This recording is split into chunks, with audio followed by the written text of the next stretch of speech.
सनातन धर्म को लेकर दिए गए बयान की गूंज अब सुप्रीम कोर्ट तक पहुंच गई है।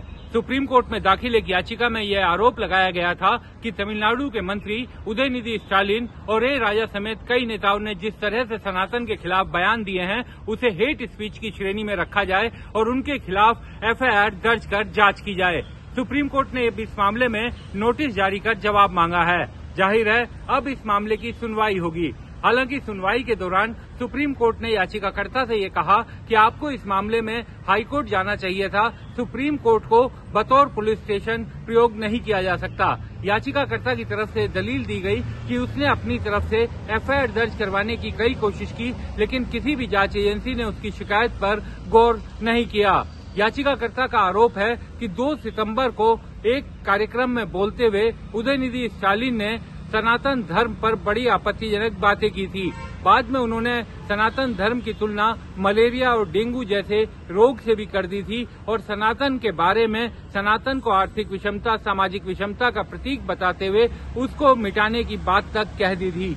लिहाजा उनके खिलाफ हेट क्राइम की हेट स्पीच के तहत एफआईआर दर्ज होनी चाहिए और सुप्रीम कोर्ट में पहले से ही मामला चल रहा है हेट स्पीच को लेकर, इस मामले को भी उसी के दायरे में रखा जाए। हालांकि सुप्रीम कोर्ट ने अभी हेट स्पीच वाले मामले में इसे नहीं जोड़ा है, लेकिन नोटिस जारी कर जवाब तलब किया है। अब सुप्रीम कोर्ट जवाब आने के बाद इस मामले में आगे के दिशा निर्देश देगा।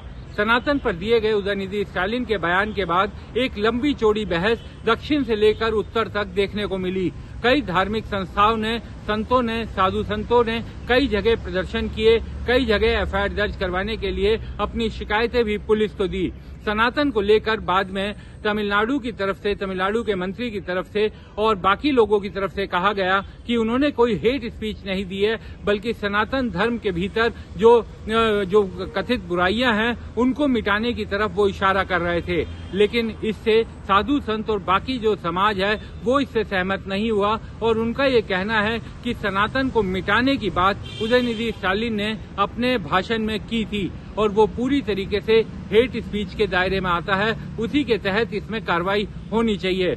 उदयनिधि स्टालिन राज्य के मुख्यमंत्री स्टालिन के बेटे हैं, राज्य के मंत्री भी हैं। जाहिर बात है अगले साल चुनाव भी है देश में, तो बड़ा एक मुद्दा भी बना और बीजेपी और तमाम राजनीतिक दलों ने भी इस मामले में कड़ी आपत्ति जाहिर की। उनका ये साफ आरोप है कि ये बयान साफ तौर पर जो विपक्षी गठबंधन है उसके नेताओं की सहमति से दिया जा रहा है। बीजेपी ने तो यहाँ तक आरोप लगाया कि जो विपक्षी गठबंधन की बैठक हुई थी उसमें इस तरीके के आरोप लगाए, इस तरह की बातें कहकर विद्वेष फैलाने की कोशिश करने की बात की गई थी और उसी के तहत ये सब किया जा रहा है। अब उदयनिधि स्टालिन का ये मामला हेट स्पीच के दायरे में आता है या नहीं आता है, क्या उन पर एफआईआर होती है या क्या सुप्रीम कोर्ट कहता है, ये सब चीजें अब सुप्रीम कोर्ट तय करेगा। लेकिन मामला अब सुप्रीम कोर्ट के पास पहुंच गया है तो आगे बढ़ता हुआ इस मामले में दिखाई देगा।